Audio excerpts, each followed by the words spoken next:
do with Southern and Northern Nevada. We do service projects every few months, with the goal to do service projects once a month, or speaking engagements like this once a month, bringing women and men together in the community, highlighting women as well. And the most recent service project that we did was called Heavenly Beds, where the Women of Global Change had put together an event and fundraised about $2,800 to go out and literally buy beds for children in our backyards. And when I say backyards, I mean here, just right, our neighbors that were sleeping on floors.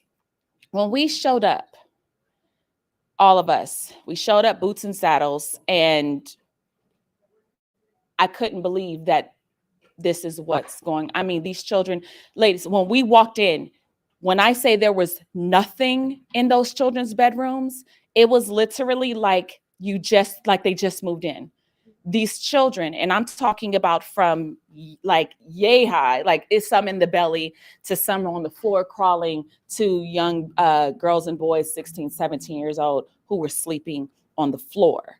And we got together with Heavenly Beds Projects, and we went and we did the service project to put the beds together for these 12 families. And we started about 6 o'clock in the morning, and we were done about 1 or 2, and we broke off in teams. And so these are the things that we do. We just go into the community and we see a problem and we try to execute it. So you guys being here means a lot to me as the board president, because I'm actively not just recruiting board members to be a part of this board, but also volunteers as well. And so I thank you so much for you guys being here. And I just wanted to just pass the mic to anyone else that has anything else to say. If not, we can get started. No? Okay, anybody else? All right, any questions before we get started? No? All right, well, you guys, thank you for joining us, and let's stay tuned. All right, are we rocking and rolling? Yeah, we're live. Okay. All right. So thank you, Heather. We just went through introduction, so I can start with the first question. Sure. Were we recording when we with the introduction? Yeah. Okay, Yes? We're live. Okay. Okay. Yeah. All right. So we'll start with the first question then.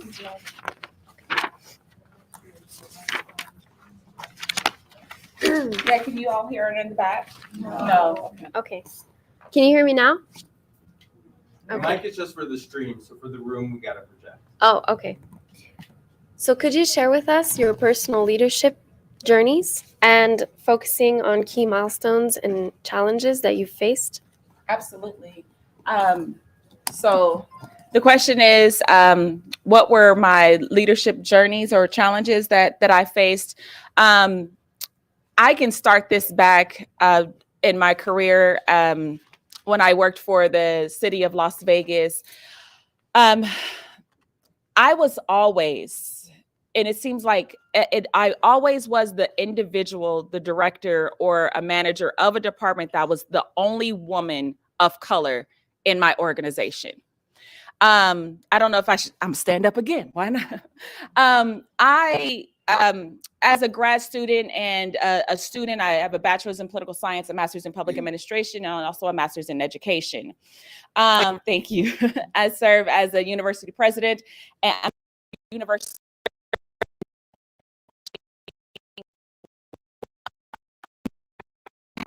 had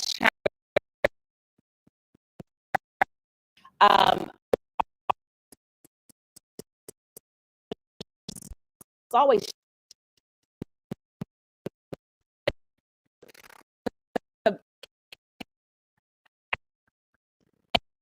and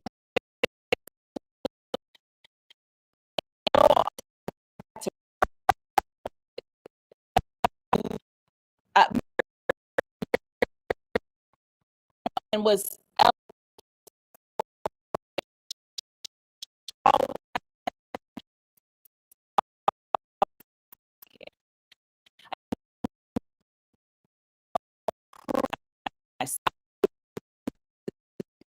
things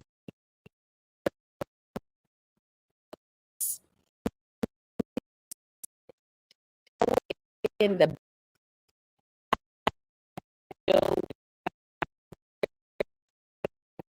I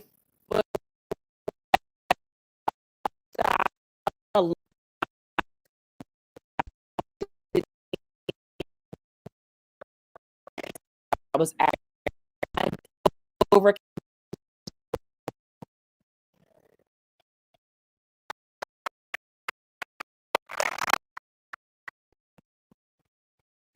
Could you share with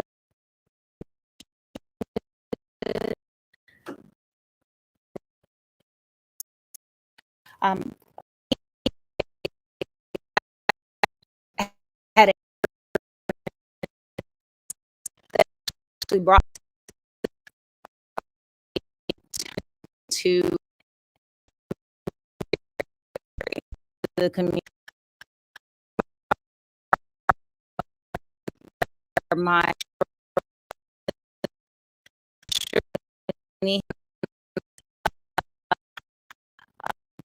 book Halloween.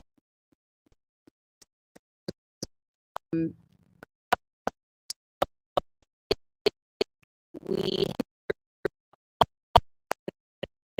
I was so because of that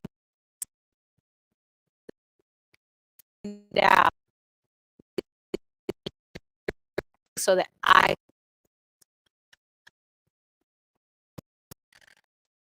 did leadership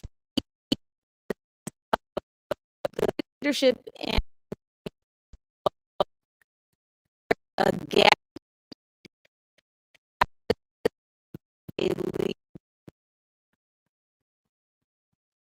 and behavior challenge.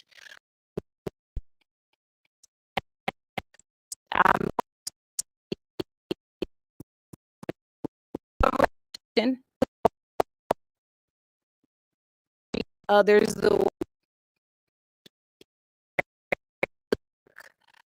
word what I that they accuser person.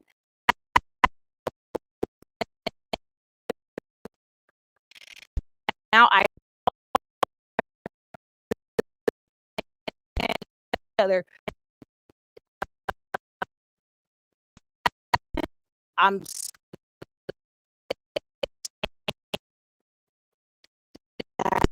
one of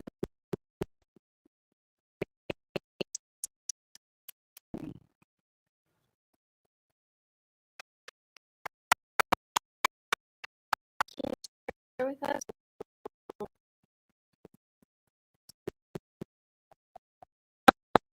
good morning.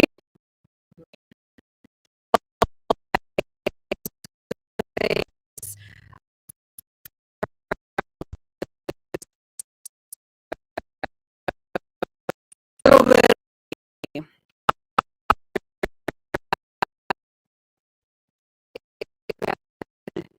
maybe two and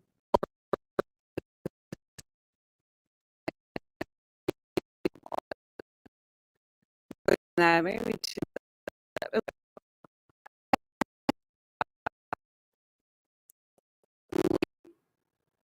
person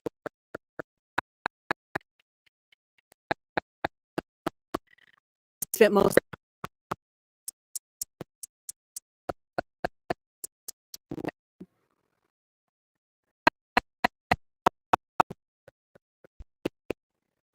a minute.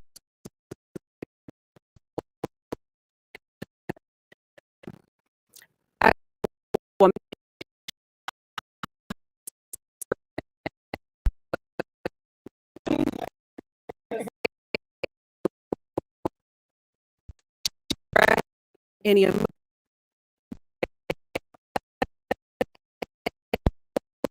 I mean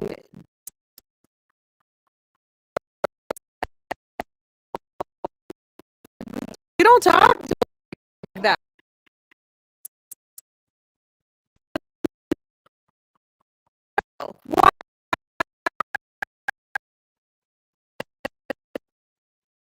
Why?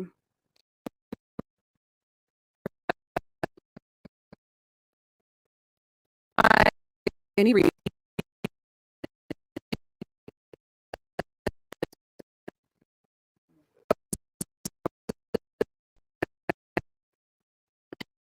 that served me.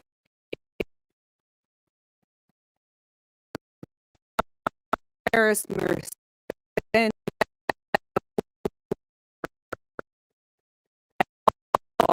this part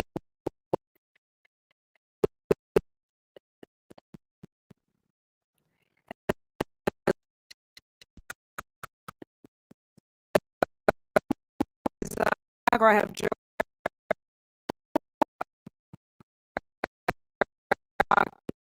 back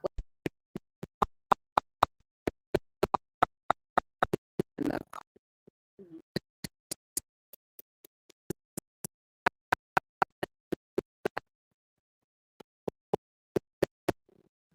and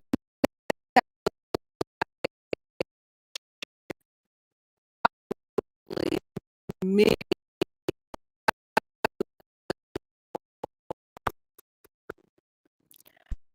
come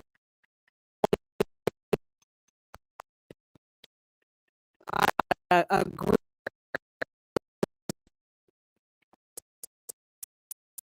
why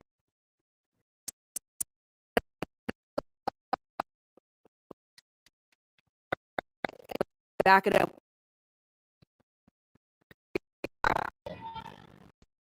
my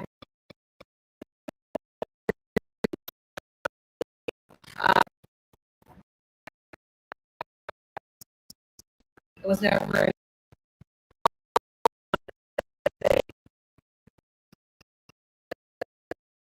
further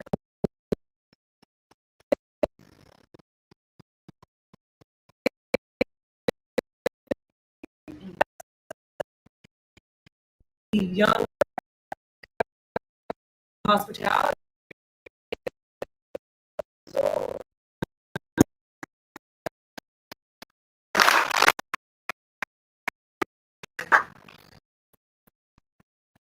everyone my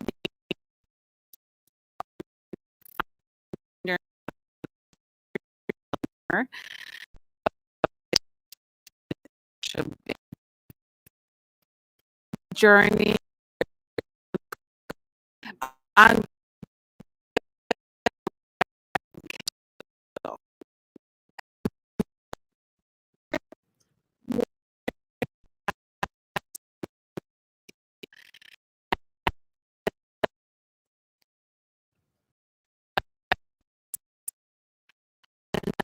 other one thanking good for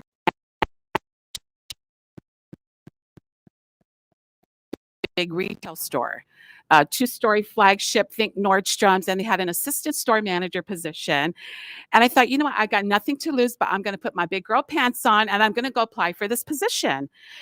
And so I got called for an interview, and I remember walking into her office. I don't know, she was almost 6 foot tall and, white as snow. And she shook my hand, and I swear she could have crushed my fingers.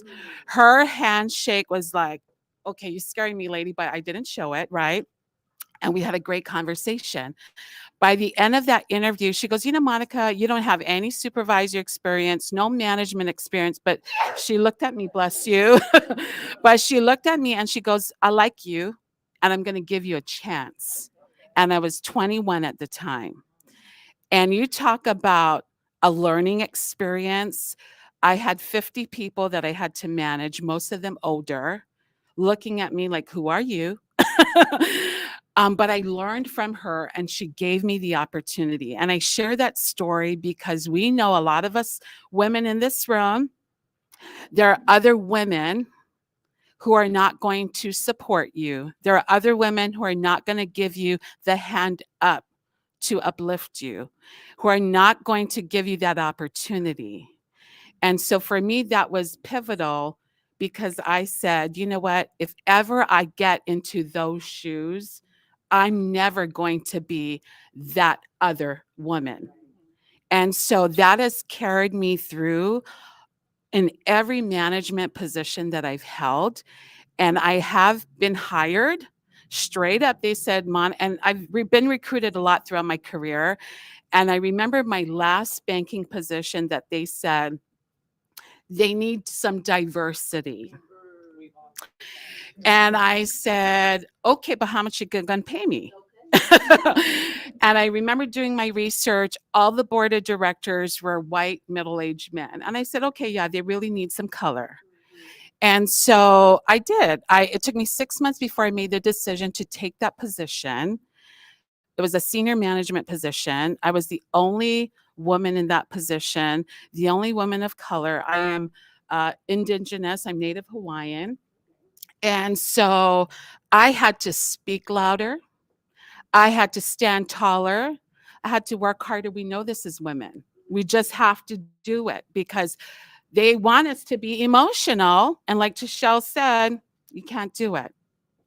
And so it was a great experience, but it was in that position that I decided I wanted to be my own boss because I got tired of having people tell me what to do. So I wanted to write my own rule book. So that is just a glimpse of what my leadership journey has been. Amazing. All right, Deanna, I think it's your turn.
Official like over 40 countries to become better leaders and managers in their own roles. And we were doing projects with the International Monetary Fund and the World Bank to help the people from not like the most advanced European countries to have their voice heard and to help them have their seat at the table. So the big lesson was also that you should never be afraid to speak up, and that everybody has a seat and has the right to say what they have on their mind, and to contribute and to work as a team and not like as an individual, but also with collective efforts to give everybody a chance. That's right.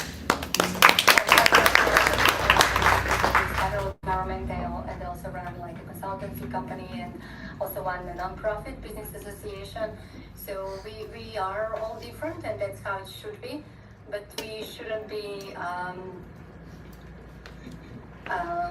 neglecting everybody's contribution, and we shouldn't be mean, as I said, like my first boss was, and which was like over 20 years ago, but it's still like a big trauma for myself that helped me, as I said, grow as a better person and as a leader. That's good.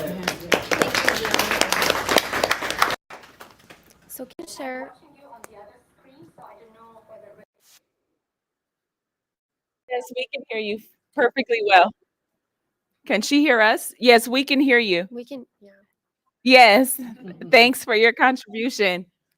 Okay.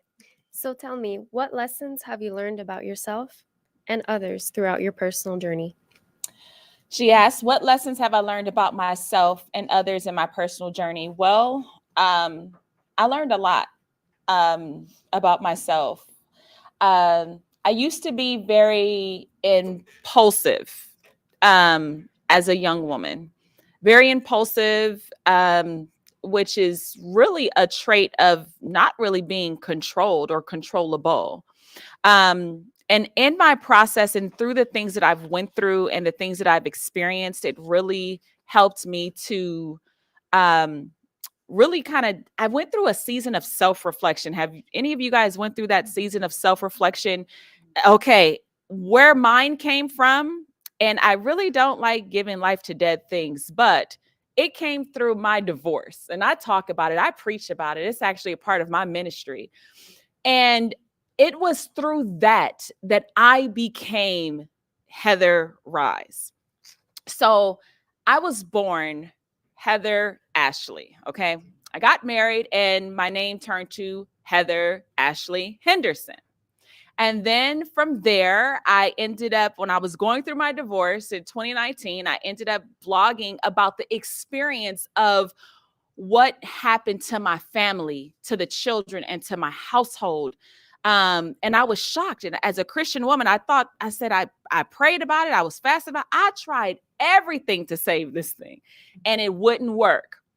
And from there, I ended up blogging about my experience, not about him, but just the experience of the courts and the things that I had never experienced before. And I remember a story where in the Bible, Jesus had told this little girl, get up and rise, and told Peter and them to get out of the room and told her to get up and rise. And he said, she's not dead, she's just asleep. I then changed my Facebook name to Heather Rise. And I kept saying, I'm going to be that what I am called. That's what I'm going to become. I'm going to make you call me what I have to become. And so when I went through my divorce, the judge said, are you going back to Heather Ashley? We're the Ashley family, which is most likely probably a slave name.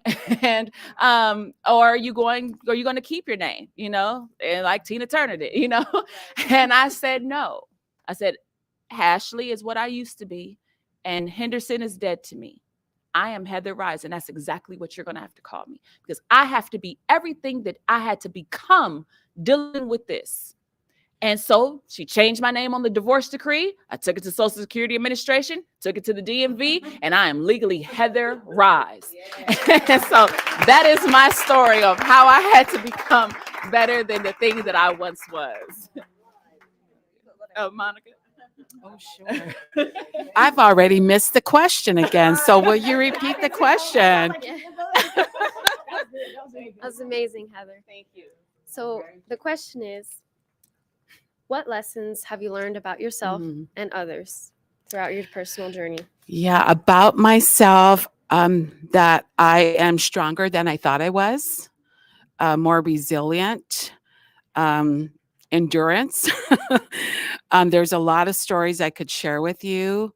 When you think you don't have enough, somehow you're able to pull it up and pull on your bootstraps and do what you need to do, whatever that looks like. I also learned about myself because especially when you're younger in your career, you're trying to make a statement, you can become a yes woman. Yes. And it's okay to be a yes woman. There's a time and a place for it. But I learned from myself that It's okay to say no. It's just how you say no, right? So, no, you're crazy, or no, I can't do that right now, but how about a month from now, right? So it's all about the presentation.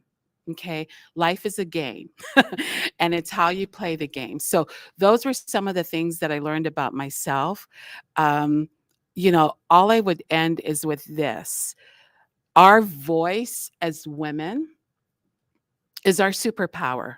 We have a lot of superpowers that make us very unique as a human being. To the men in the room, as a good friend of mine would say, there is a man in woman. And what does that mean? Men are there to help support us as needed. Do we need men to make it through? Some women will say no, some women will say yes. That's your individual response. But at the end of the day, there is a reason that we are here. We serve a purpose. I joke with some of my male friends, if all the women in the world went on strike, what would this world look like? Think about that just for a second. It would not be good. So I can go on about this topic, but when you think you cannot make it anymore, you got to find your community, find it within yourself, find it in your faith, okay, to make it through. Okay, question again. I'm sorry. Yes.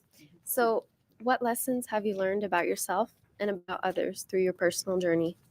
Okay, for me, I actually have learned a few lessons, especially within the last coming years. First is I actually feel safer taking risks. I actually like hone in on that because I'm not afraid to fail. Bless you. I'm not afraid to fail.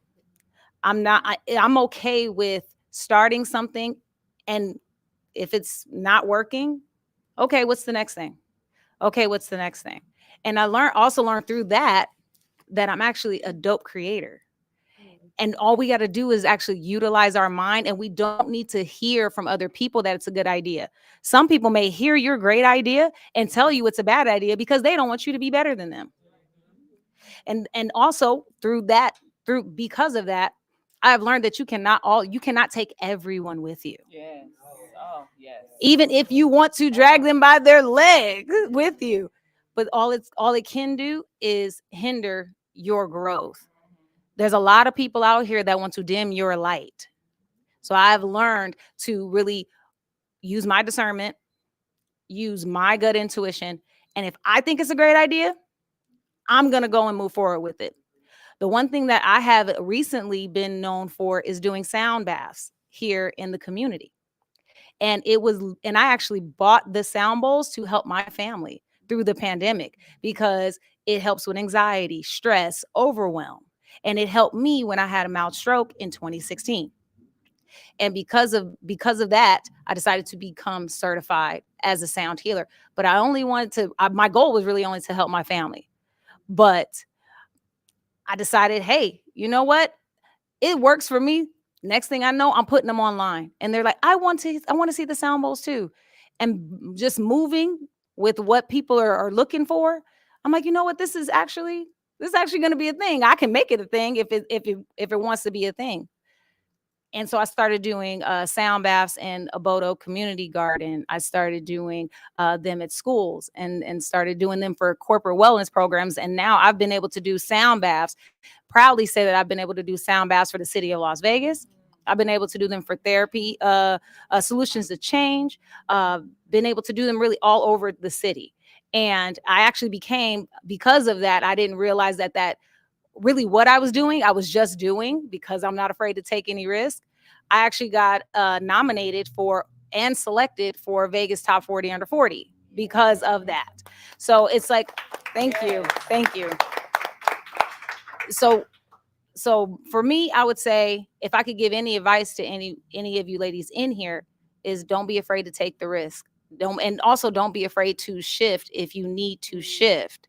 Because just because it worked for that time, some things may need to change, and just be okay with, hey, it didn't work. It's okay. Moving on to the next, because whatever you believe in, you will succeed in. That's right.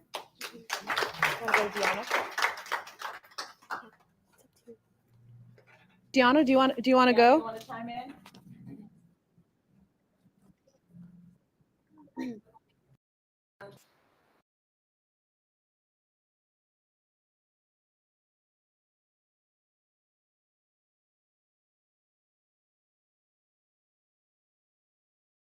And adaptability, and also do not be afraid to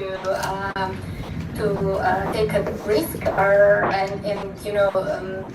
challenge yourself as well.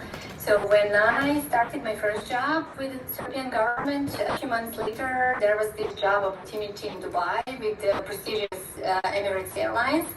And I wanted to try, and I was selected out of like 500 people. They selected 8 of us, and I left my country and left my family and started something that I never even I was not even dreaming that I could do that.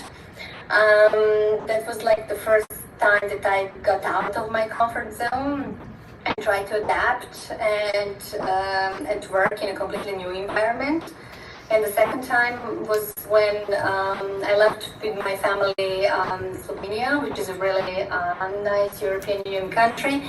We left 6 years ago, our successful careers, and we moved to Las Vegas. And from a diplomatic status and from a really nice career, I started as an admin in a state government, and I wasn't afraid. It's okay, I'm going to start from scratch and learn, and that's fine.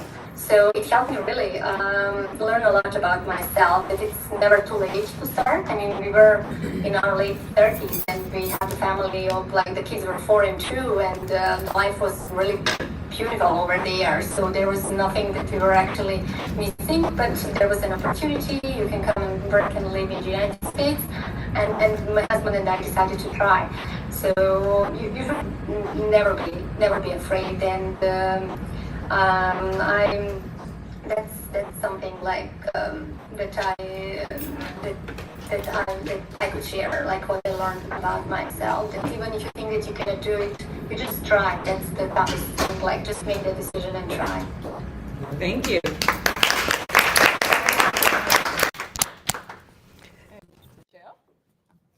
What I've learned about myself, I'm on a constant journey of learning, like constant. I am one of those people that I value honesty and constant learning above all things. I've learned that I despise small talk.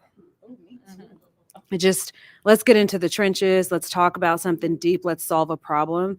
But if you just want to come, oh, you have nice, I know they're nice. I picked them out, right? Like that's not really going to move the needle. Let's talk about what we're doing to create impact, right? So a few months ago, I was on the phone with a former CMO of Nike, right? Incredible guy. And he says, Tashelle, you're a sage. And for those of you that don't know what that means, right? I have a background in branding. There's 12 archetypes that you have when you're building a brand, right? Like you think of like the savior, the joker, the hero, so on and so forth. And the sage is an intellectual. And that was the most, I don't need compliments. I was very proud that someone actually recognized me as a sage. First of all, I knew what he was talking about. And for those of you, like think of, what's the guy's name? Gandalf from Lord of the Rings, like the guy who was just constantly like imparting knowledge and wisdom and like pushing you like you can do this, it's within you. That's essentially what he was saying to me after a conversation. And that was something I wasn't really surprised. I know I'm intellectual, but it was nice to hear someone else that I truly respected and admire. I mean, this dude is built like Nike. Right. That was a huge thing, right? But what I learned more than anything was what he was saying is that every one of us is given a divine gift, right? That's just ours. Yeah. A divine gift. And when you lean into that, like when you own that, you're a completely different being, right? And I'm gonna be honest with y'all. Women, I can't say we because I don't fall into that category. I'm a woman, but I don't do this. And that is we downplay ourselves. We downplay ourselves. Instead of owning that divine gift, we kind of like, oh, well, like this kind of happened, or, oh, no, this is exactly what I'm good at. This is the thing that the Lord said to Shell Lawson, this is yours. And you might be able to do it, but you cannot do it like me. Right? Just like your divine gift, I can't do like you. Right? And so I learned that the power is not in being empowered. That's not it. It's embracing I am power. Right? I am power. Whatever that gift is. Right? So I learned about myself that I invest 0 into my weaknesses. I outsource that. Oh, I love that. Shit, that be on the TV. Yes. I outsource that. Because that is somebody else's what? That's someone else's strength. My weakness is someone else's strength. So I continue to invest and focus on my strengths. And do you think I care if Monica likes it or not? I do not care. Should you care if I like it or not? No. That is your gift. So I continue to invest in the thing that I know for sure God said to Shell, this is you. All the things that I'm not good at, there's somebody that can be paid or volunteer to do that. And that's something that I learned about and I love that about myself. I love it about myself. When I see it in other women, I'm like, I gravitate towards, because I'm like, yes, we're the same kind of people. That's what I learned about myself. Beautiful.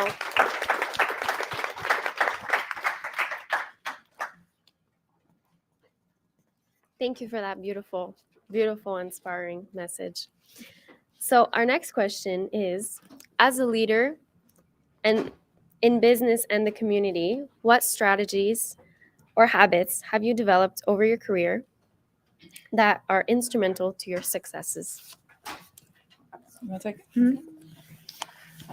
For me, a few things that I see have been like instrumental within me developing my business and such is that I'm, like I said, being not afraid to pivot and not having expectations that everything is going to go correct. And also not being focused on the no's. I actually embrace more no's because I know that I'm going to get closer to that yes. And I know that the product and service that I do have, I feel it's for everyone. Of course, we all want to think that everybody wants to work with us and they want to buy our products and such, but it's certain times in people's lives that they are ready for it. Especially for me doing leadership development. And now I do have an HR service as well. I have an HR firm here, actually located here in Nevada Partners. But I know that there's certain steps in the process that they'll be ready for the types of services that I need. So, and I also have learned actually in 2021, I was selected as top 50 women to watch. It was on the East Coast. And during that amazing conference, I learned that you do not want to have all of your eggs in one basket.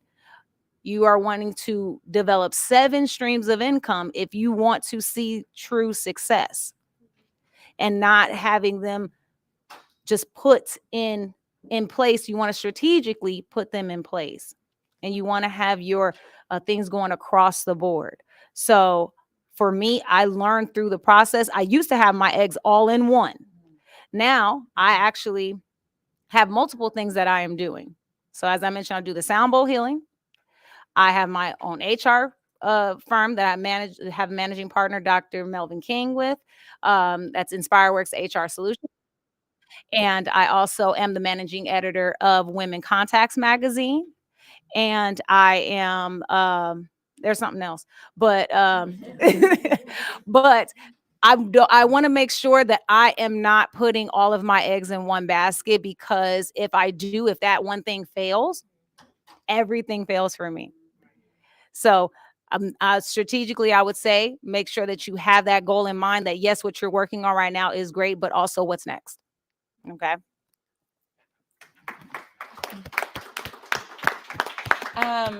For me, one of my strategies is just kind of piggybacking off of what Tiffany said. Yes, not putting all of your eggs in one basket is great. And that's one of the things that I learned as well. One of the strategies for me is, and I don't know if I said this earlier or if Monica said this, but I'll never forget when I first got on at UNLV back in 2015. I remember my dean, my boss, had told me one thing. He said, never take no for an answer. Always ask, how can you get to a yes? And child, I use that for everything. I had called the bank one time and I said, I want to get these fees off of my credit card. And they said no. And I said, well, give me somebody that can tell me yes. It has to be someone in your organization or in that department that can get these fees off. If you can't do it, then give me the person who can, or tell me what I need to do to where that no could eventually become a yes. And I use that all throughout my career. I never take no. I always ask, well, how can we get to a yes? I'll never forget. It was this house that I had liked back a few years ago. And I remember telling my husband, I said, I want that house. It's right across the street from Summerlin Hospital. I want that house.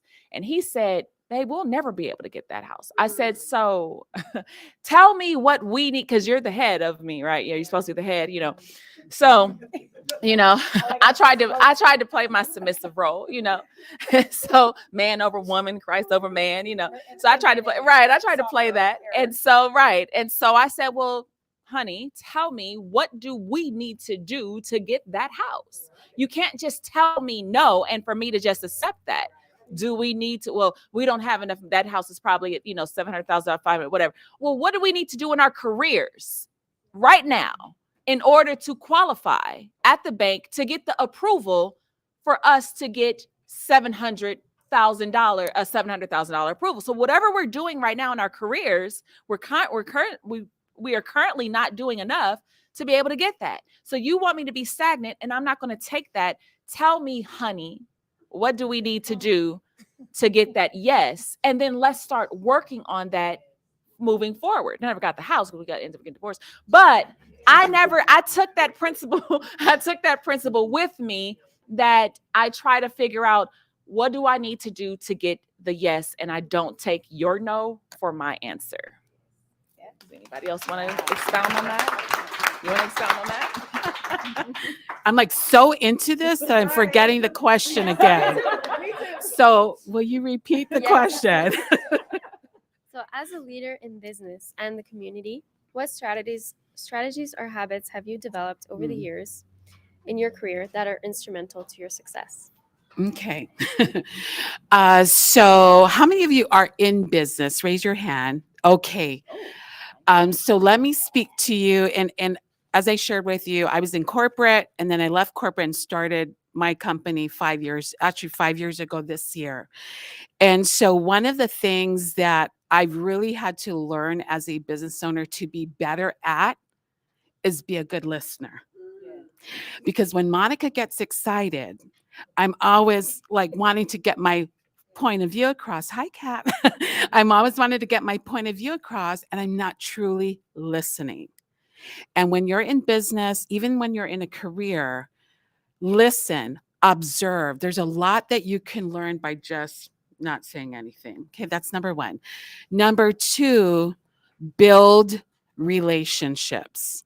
And what I mean by that, if you're in business, don't think of it as a transaction. Think of it as a long-term relationship. You want this client, if it's a great client, right? You want this client to keep coming back to you for more business, for more services, for more products. So build those relationships. The other thing is, think of the value that you bring to the table. Tashelle was talking about women in general who downplay their gifts, who downplay their value. Own it, you know?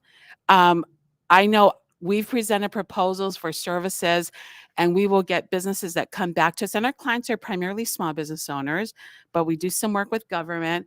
And we've gotten proposals come back to us and they say, that's a little too much. Okay. We can do one of two things. Okay, thank you. Maybe another time, or when your budget is bigger, or depending on the client, we may come back and there may be some negotiation.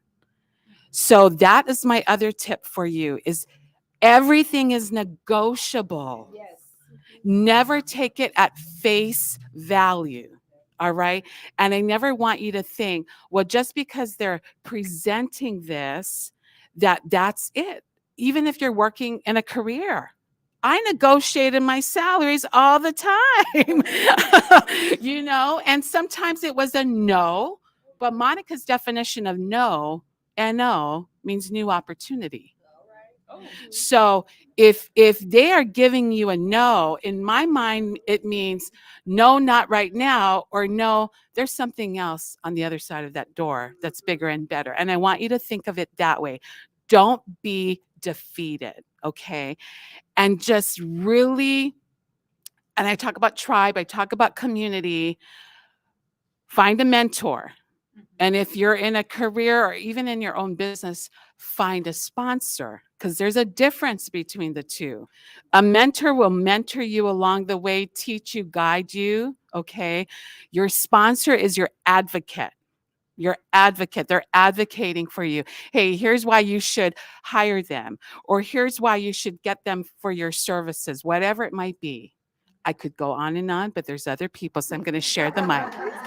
No, I just actually want to just ask and talk about just a very small point for like 30 seconds right quick about negotiating your salary. I think that that's a great point that Monica brought up because I have had situations where I would look, you know, applying for a job at, you know, where the local government, and it tells you what the budget is for that job. And then when they offer you the job, when I was at UMC, I knew that the budget for that position was somewhere between $70,000 and $120,000. And when I walked in and you offered me the position, you offered me 70. But I have 2 master's degrees and I know my worth and my value. And I made them negotiate with me for 3 weeks before I was like, if they don't meet me, you either better meet me in the middle or what. But I knew my worth. And that is very important about negotiating your salary, especially if you see where a job has the salary posted. If it's a small business or a 501c3, sometimes that's all that their budget is. But when you see that something to something and you know what you're coming with experience or degrees or education or whatever, do not take what they give you and then expect to live off of somebody else's decision to pay your bills, to maintain your lifestyle. It's already bad enough I have to ask you for permission to end up going to take vacations and to get sick. Now now you're over the authority of how much money I make. No, never take that. You always negotiate that. It doesn't matter how long it takes. I just want to expand that. Yeah.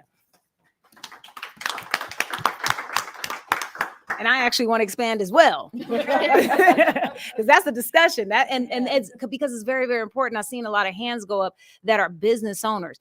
And that is one thing that we, as business owners, we have sometimes a hard time is about that worth, feeling like, are we really worth what our asking price are?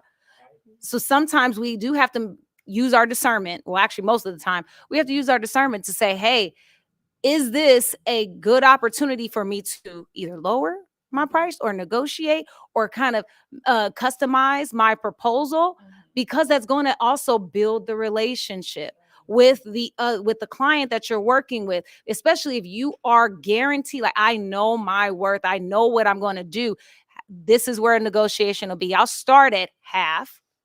And in 6 months, once I prove myself, we're going to go to my full asking price. What does that look like? Those things can actually help shift, and you can go from having a client I'm speaking in the terms of services. So I usually have my minimum clients are like 6 months to a year. So if I'm going 6 months and I have to negotiate price, I'm going at a half checkpoint. It's a checkpoint of how am I doing? How's my services going? What do you need from me? Or what do I need to present to you to show you that I'm not only helping your ROI, but I'm also going to be able to help push that up, and I'm going to help you scale it. So what does that look like for me? But also in that process, it helps the person that may have potentially have been doubtful. They can end up becoming a loyal brand champion for you and advocating for you. The great thing about especially with my services is that I don't really have to necessarily market my services, because I have been able to build the relationships, or in the words of Shondell Newsom at Some New Marketing, the real relationships. Yes.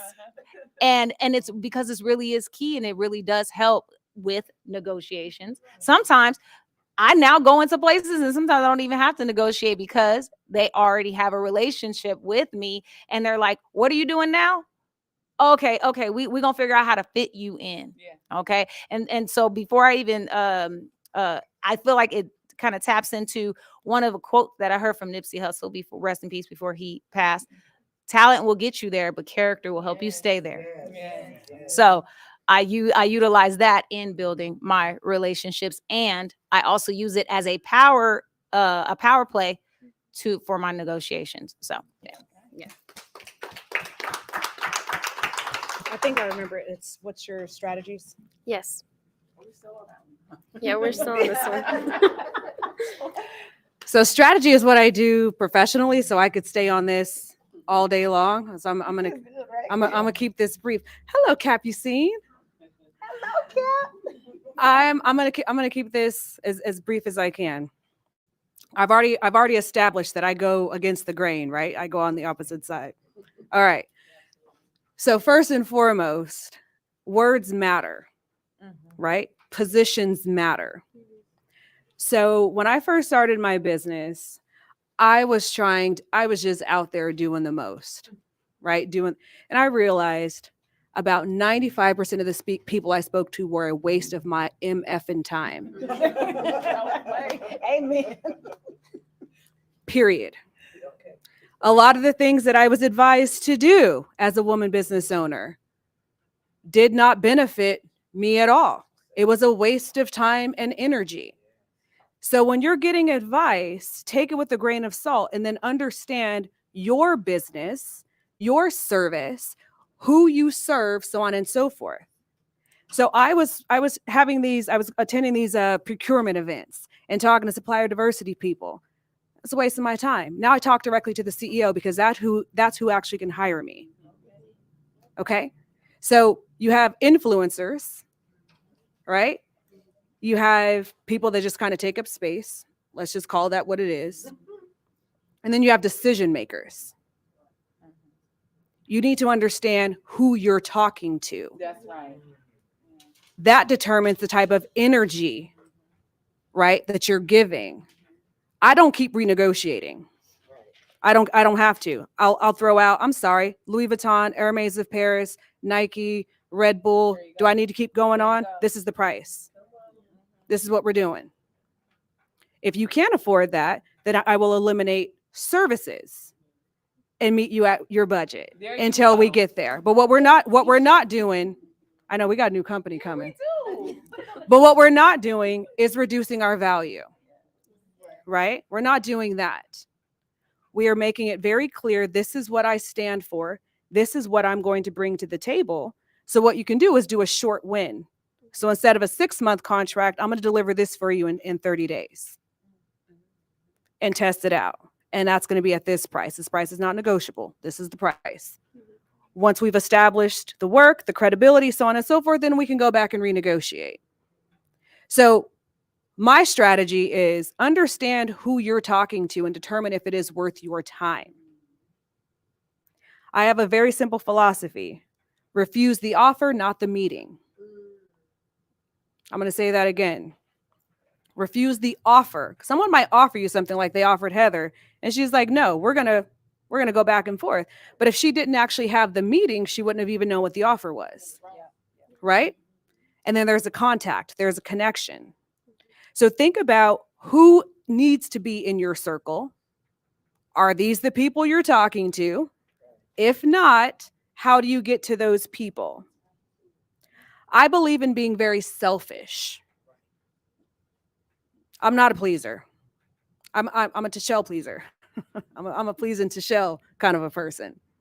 And what that means is any and everything that I do some way benefits me. Even coming and sitting here, it pleases me. It fills my cup to be able to give my knowledge, my experience, to be able to share that. So I benefit in some way. This fills my spirit. But if you'd ask me to come and speak on the Animal Foundation or something, I would say no, because it doesn't fill me in the same way. And it's okay to feel that way. It's okay to say no. We get into these habits of, it's not true. You should benefit. You should learn. You should walk out with a new contact. More importantly, you should walk out with some sort of inspiration to do something for yourself. So I'm team be selfish. Do something for you. Learn how to put you first. Learn how to level up you. Be very selective about where you spend your time, who you're investing in.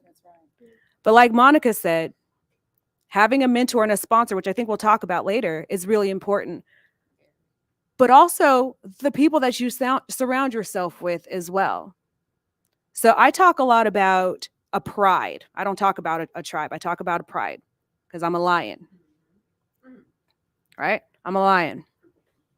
And if you've ever seen lions when they're hunting, lionesses, right? It is the most beautiful thing. It gives me chills every time. It is effortless. But let me tell you why I love them. When you see a pride, there's typically two males, and y'all, they don't do shit, right? Their role is to protect if something really happens, because the females got it. Trust me, they got it. But when you see them hunt, there's normally somewhere between two to six, depending on how big the pride is, females. But when it is time to hunt, there's no, you do it or you do it. It is understood. They play to their strengths. The fastest lion chases. The one with the best grip goes in for the kill. Like, it is an effortless thing. So when you think about who you're surrounding yourself with, do you have someone that has speed? Do you have someone that has the grip? Do you make sure that you don't surround yourself with a bunch of people that are just the same. You need someone that's going to challenge you. You need someone that's going to cheerlead for you. You need someone that's going to just listen. Don't call me if you want someone to just listen. That's not me. I'm who you call when you want to solve a problem, right? And a lot of times women, we make the mistakes of expecting me, your challenger, to be your listener, right? So you have to have this diversity in who you surround yourself with, because it keeps you sharp. It also keeps you honest. Keeps you honest. You know that friend that wears things that they shouldn't. But if you're a real friend, you tell them. You can tell people that don't have real friends. Real talk. Think about that. So you want to surround yourself and have people that are real. They're going to ride for you. But you need to know who to call. Like, if there's a body that needs to be moved, that's a short list. You got to know who that is. I got 2 people on that list, hands down. And I know one of them's in this room right now. And I know they're you going Cap or what? Every time. Actually, Cap on my list too. Right. Cap's on everybody's list. But make sure that you know that, right? And don't apologize for being selfish. Don't apologize for taking up space. When I talk, and I mentor a lot of young women, I encourage you, take up your space. It is not my responsibility to make sure you take your space. I'm going to say that again. It's actually none of our responsibility. It's yours to make sure that you take up your space. And you better take it up, because if you don't, I will. I'm not apologizing. I'm not asking for your permission. I'm just going to take it. And understand that that's your responsibility. More importantly, the world needs you.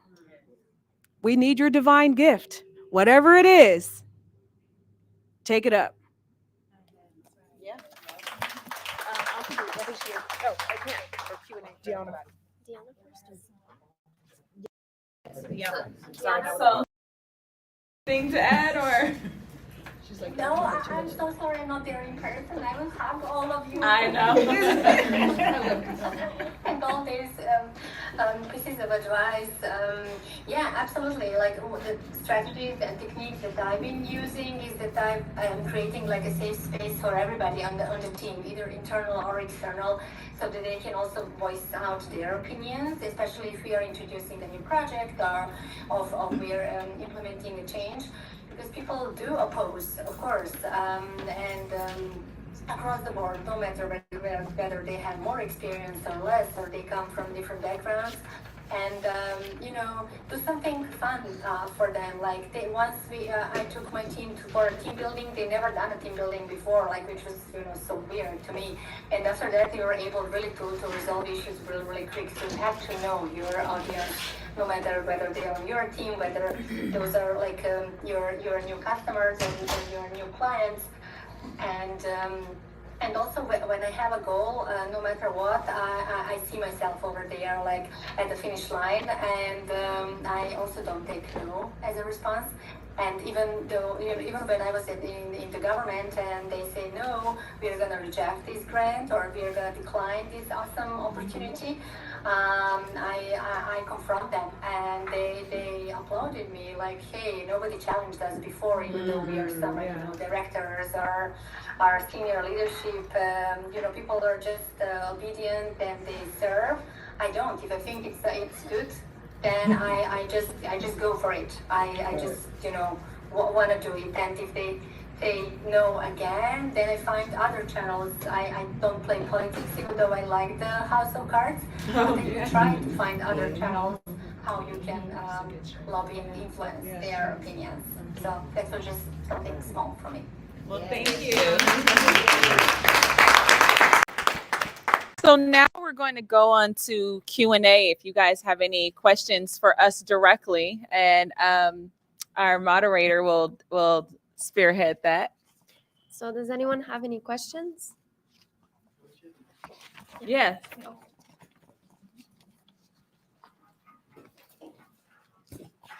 How y'all doing? My name is Avrion. So my question is, has anyone up there ever been a people pleaser? Yes, because I have been, and I still am dealing with that a little bit, and it sucks. I want to know if you ever overcome that, and if you have, how have you overcome that? Because it feels good on the outside, but on the inside, it's very self-destructive. Oh yeah, we can. Okay, yeah, because that'll stay out there in the audience. I will say absolutely yes. I actually battle with it daily. Being a people pleaser is actually you can turn it around and have it to your benefit. What I decided to do was I decided to be intentional with the things that I do say yes to. And so it's not like I want to, like I say no to things because I don't want to give like that type of advice, like, oh, just practice saying no, because no, there's reasons why there are pleasers or like givers and there's takers. So you have to really use your discernment. I've learned to use that a lot more and use my discernment on, how will this help? Will this help the overall bigger picture, or is this only helping one person, or is this only helping just myself? And I have to make that decision independently. And so before I say yes, I say, give me a chance to think about it. Let me sleep on it. Let me think about it. Let me evaluate it first. I need to make sure that that aligns with my schedule. I need, especially like even now with me doing multiple things. So I also started keeping myself too busy, but that's where I found balance, because I don't want to make it where I'm running myself too thin or burning from both ends. So if I could give any strategy, I would say practice saying, let me sleep on it. Not a no, but not a yes. Let me think about it and I'll get back to you. Okay. Yes. Anyone else? Yeah. I'll add to that one. I'm not into astrology and stuff like that, but I'm an Aries. Not that it really You matters. must be into it if But you know you're an Aries. because they say that, oh, you have Aries personality, you got Scorpio, you got yeah, okay. Yeah. So I'm an Aries. I really don't know what that really means, but I'm just gonna throw that out there. And so for me, just naturally, I've always been, even as a child, a people pleaser. I used to collect Cabbage Patches. I don't know if I'm dating myself, but I used to collect Cabbage Patches more over than Barbies. I was a Cabbage Patch kid. And my friends would come over and I always had like a bunch of Cabbage Patches and I would give them away just because I saw that they liked it. And I was like, well, you can have it. And that would be probably my favorite Cabbage Patch. And I would give her the birth certificate and everything, but I didn't want to do it. But because I knew that it was bringing joy to my friend, I did it. And one thing that I learned about life is that when it came to like, I noticed that being a people pleaser brought me joy. See, there's a difference between joy and happiness. Happiness is temporary. When you bought that new car, it brought you happiness. When it was time to make the payment, you weren't happy. And so by the time, things in life, figure out in life what brings you happiness and what brings you joy. Happiness will always be temporary. Things that bring you joy will always be permanent. My children bring me joy. Doing things like this brings me joy. Buying a new car brings me happiness, but 2 years down the line, or a year down the line, I'm ready to trade it in. And so I realized being a people pleaser really brought me joy because I was giving away things that I didn't even want to give away, but it was so joyous to see somebody else happy. But as I matriculated into the woman that I am today, I started valuing my joy about how to keep Heather happy versus being a people pleaser to keep you happy. And then I realized one thing is that happiness, if a woman or young lady ever tells you, I'm looking for a man to bring me happiness, run. Right. Because happiness you own. I cannot make nor keep you happy. Right. That is a you thing. And so when I realized that I can't make someone happy and I can't, keep somebody happy, that they need to be happy on their own and I be happy, we be two happy friends and two happy people together, then I realized that it was more important for me to bring me joy than to make you happy. And so that is my take on that.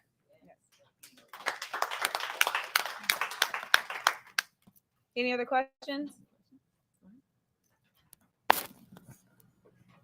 Hello, everyone. My name is Adriana, and my question is, how do you balance, for the ladies that are moms, wives, how do you balance just your family and your career, your business, your goals, things that you really want to do for yourself? I guess I'll say it. Yeah, everybody like, I got it. I'm a mother of 4. And it is a constant I set intention with my children. I set the time management. You have to play around with it. You got to be willing to finagle your schedule, because I don't have a 9 to 5. So it's not like, sometimes I forget what day of the week it is. So, which I hate when I wake up on Saturdays and thinking it's Monday. But it's really about the way you can find that balance is setting your intentions and I journal. I have a 90-day organizer and planner that I created during the pandemic because I wanted to keep structure of my family. It's called the Manifesting Mommy's Journal. It's on Amazon. And what it does is it helps me identify what I'm going to be doing during the day. What are my top goals and things that I need to have on my to-do list? Am I drinking enough water? Have I set a time away for me? Not for my kids, not for the husband, not for the family, none of that. What am I doing for me? But also showing gratitude to myself and sending myself the affirmations. I would say just keeping yourself at the forefront, even though, because you got to think about yourself first before you think about how things are going to get handled during the day. How's the the business going to be able to succeed? If you're sitting there in the hospital, you're not going to be able to do anything. So first thing in the morning, what I do is my rituals. I do my meditation. First I give thanks to God, and then I do my prayers and I do my meditation, and then I also set my intentions for the day. But I also pay attention to what I have throughout the day. Where can I set time out for myself? But you have to intentionally set that balance, or find that way to have that balance. If you're going to work on everything else for everybody else, also find time to be able to work on yourself. Okay. All right. So, how many of you guys know this? Well, first of all, how many of you are mothers and parents and business owners and so forth? Okay. And how many of you know what I'm going to say? I want you to, if you know it, say it back. Say the rest of it. So much is given, much is required. So I had to tell myself that just this morning. And I live by my calendar, and I'm so tired, and I'm teaching and as a professor, and I'm writing curriculum for the fall, and I'm just really, really overwhelmed. And I told myself, I would not be in this position if I wasn't called to be here. Yeah. Too much that is given, that is going to require that I must give a requirement of what has been given to me. You were giving children. You were given a household, a spouse, or a job. That is what you were given. So therefore, you are already equipped inside of you to deal and to take care of what was given to you. If you were given children, you're already equipped on how to take care of them. It is your choice to make that decision on taking care of your children and things. But whatever is on your plate, every challenge that you already have it in you on how to overcome it. Every issue that you deal with, you already have it in you. So for what is given for one, I don't want to get spiritual, but we serve a God that is a God from the ending to the beginning, not the beginning to the end. So he already knows what's at the end of a thing. He doesn't need to know what's at the beginning of a thing. He works your life from back to forward, not forward to backwards. So with that being said, everything that he has placed in your life and in a part of you, in any trials and afflictions that you're going through, he has already equipped either the people to be there for you, or he has already equipped it in you to do it. So you don't have to worry about any challenges that you're taking care. Another thing, what everybody in this room has survived 100% of their adversities. 100, because if you didn't survive 100% of them, you wouldn't be here. You would be dead.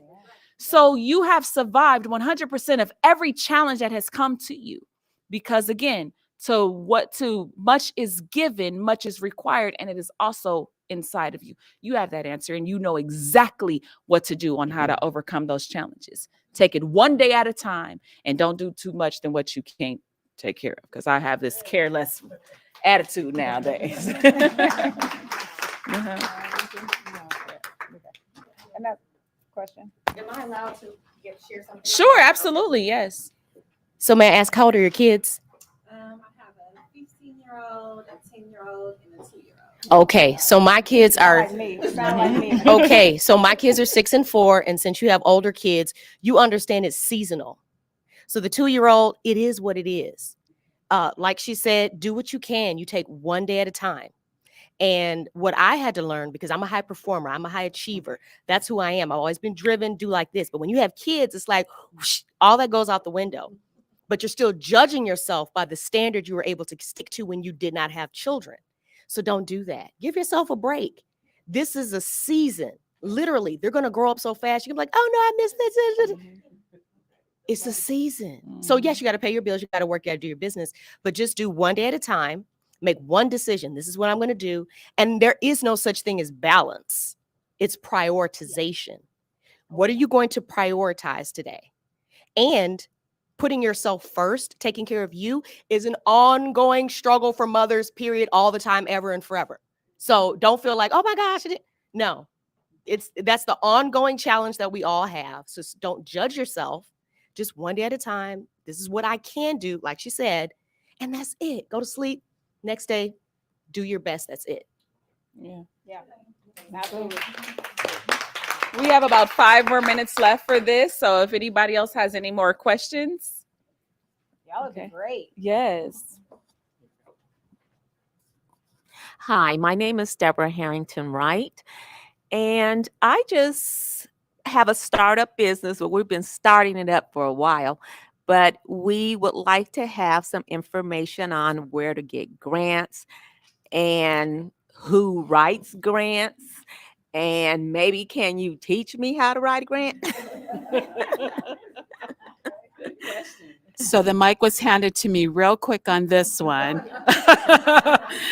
So grants, I'm going to keep it real with you, okay? Are there grants out there? Yes, there are. Okay, you have government grants. So grants.gov, that's a federal government website that you can go on. A lot of those are for nonprofit organizations, but they do have some for profit. So that's a website you can go on and search.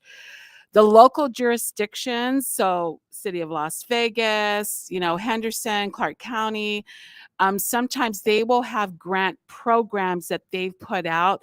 For startups, typically no, but I would say go to their website and see if there's any grant opportunities that are here locally. There are also grant opportunities through the private sector. So FedEx, for example, they do a big grant program every year. UPS does a big one every year. And there are other websites. And I would say make Google your friend, but be careful. So you can go on there and just type in grants for women-owned businesses, startups. Because if you're a startup, it may go from this to this, okay?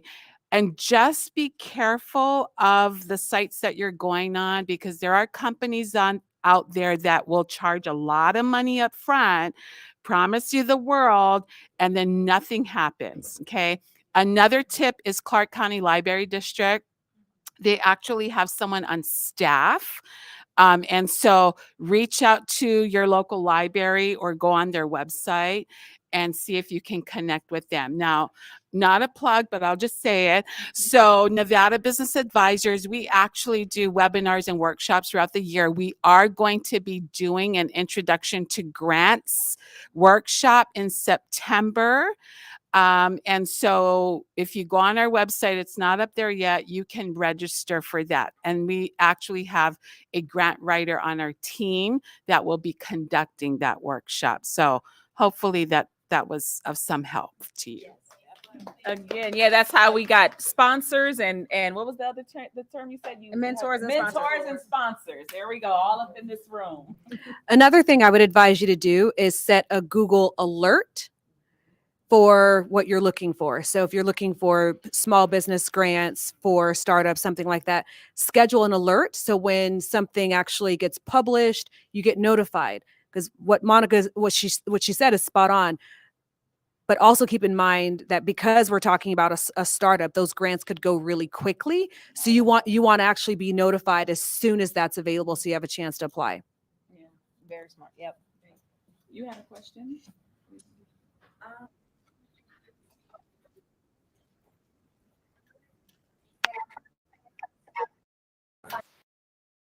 Different resources, but also you can join and subscribe to different newsletters from other accelerators or incubators, and also there is a Nevada Grants Lab that could also have some resources for you. You just have to be patient and utilize your time to the best possible manner, and just go to different resources, go to different events, talk to many different people, and see you at Monica's webinar. Thank you, Tiana. And also, if you're looking for some people that do actually have some knowledge, full knowledge of the grants that are out right now, Grant Me Success is she does a lot of work here in the community locally, and she'll actually help you put together the proposals as well. Grant Me Success, yes, and the Urban Chamber of Commerce. They have different programs that they actually will help teach you how to write grants and put you a part of those capital ready programs and such. So I highly recommend becoming a member of the Urban Chamber as well. Yeah, and I would like to add, if you guys are familiar, what is the organization that Brenda Bryant is with? Nevada Small Business Development. Nevada Small Business. Okay, yeah. Contact Brenda Bryant. My cell phone, I have her phone number. She is the one. If you get in contact with Brenda Bryant at the Nevada Small Business Development Center, SBDC, I'll give you her information. Her name is Brenda Bryant, and they are phenomenal with all of this. Like, you would just become a client of theirs, along with what Monica does as well. Yeah, and the BSC, right? The BSC can help find some information. BSC. The Urban Chamber, yeah. Oh, okay. The Business Success Center. Okay. The Urban Chamber of Commerce. Yeah. Yep. I will tell. Oh. Yes. Oh, wait. He has a question, and then Cap. Young man.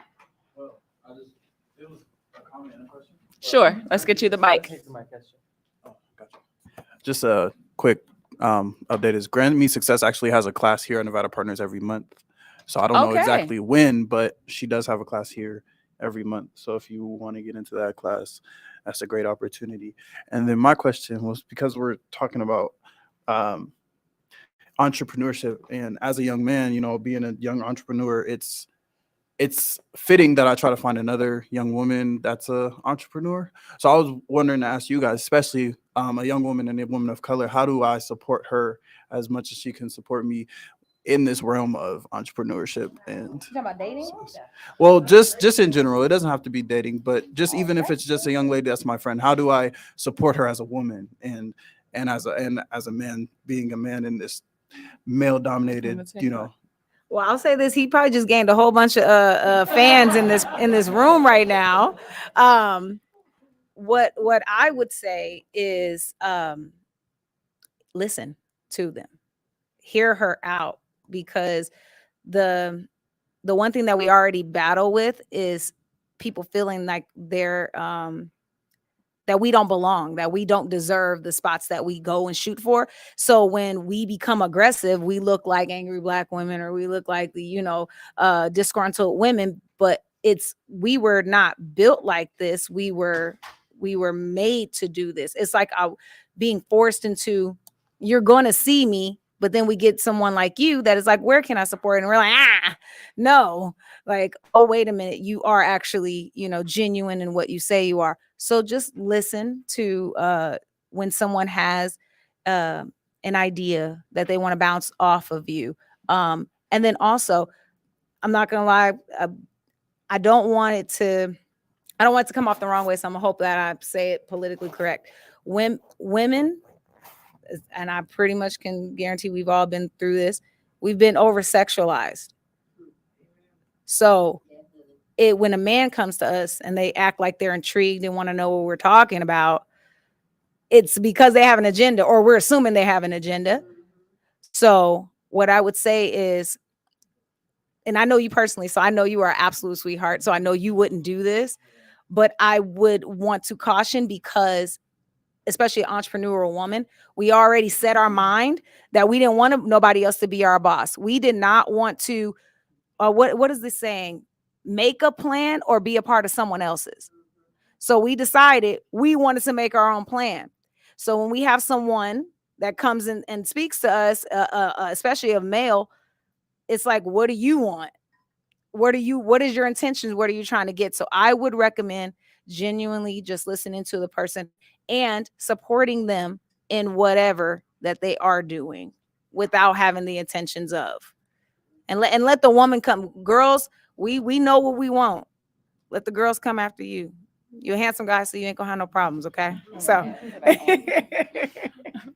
I'm gonna add to that. The woman was created to be the helpmate or the helpmeet to the man. But I don't see anything wrong, which means that she was designed to meet the need where the man falls short. So some men require their wives or women to work. because clearly he needs her to meet the need where he falls short. Some men require women to not work because that need of whatever he needs her to be is met in the kitchen or whatever, you know. The same should, and I want you to take that application and twist it for yourself as a man. Meet the need where she falls short. It's not a man principle, it is a man principle as far as human. And so when you find your person, I think that she should meet the need or needs that you fall short, but you should also meet the need where she falls short. And with that, you finally have a union. Yeah. Balance. Mhm. All right, you We're at guys. 11:35. Oh, let Cap. Yeah. Oh, Cap. Oh, Cap will be the last question. I don't need it. I think that we kind of touched on everything. It was just that how many people in here actually have a business plan? How many people in here in business that don't have a business plan? Yeah, that's what I'm like, because there was more hands that went up. So more hands went up that have a business plan, but less hands went up that don't have a business plan. Is that what we're looking at, panning the room? Not have a business, then a business plan. When you're looking at proposals and you're looking at grants and things of that nature, you need to just focus on what your business plan is. And most of the time, that is what your grant is going to be.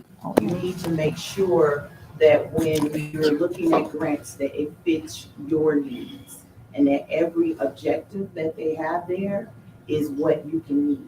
A lot of people chase after money. They chase after grants. I remember my first grant was with the Elaine Rand Foundation. She gave me $450,000. I never knew how to write a grant, but I had a business plan. I knew what my journey was and what I needed to do.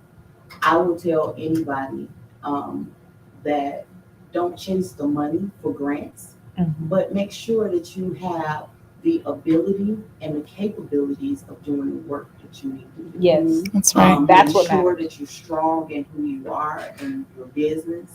And one of the things that Trishelle said, and that might be why we both good as cheerleaders together. Don't devalue yourself. If that is what your price is, that's what your price is, and all the business that you do. Because what mostly happens is when you decrease your value, those customers will ask for more. And then you feel, wow, this was a bad deal. You're putting in more effort and work for it. Those are just some of the things that I got out of here. Make sure that if you do have a grant writer, that the grant writer is ethical, because a lot of grant writers will have you pay money for work and they know you're not going to get that grant. A lot of it is dealing and lobbying, making sure that you go to those planning meetings as a business when they have them. When they're putting the RFP out, they usually have a session and you sign up for it. You need to be at all of those types of things. Whatever type of business is, you need to go to those conferences. You need to network yourself that there are decision makers there. Do not waste your time and your money in things that is not beneficial for your business. That part. Yep. Yes. I have accomplished probably $2.3 million in grant writing. I will tell you that it's really knowing what you want, going out there to lobby, making sure that you do the work and have the capabilities of doing the work that you want to do as far as a business owner. Thank you. Thank you, Cap. That was great. This comes to the end of our engagement, and I will let you finish this out. So thank you all for speaking. Thank you for your questions. I think I can speak for everyone and say that we're all feeling inspired. So thank you, everyone, and thank you, Nevada Partners, and we're the women of global change. So remember us.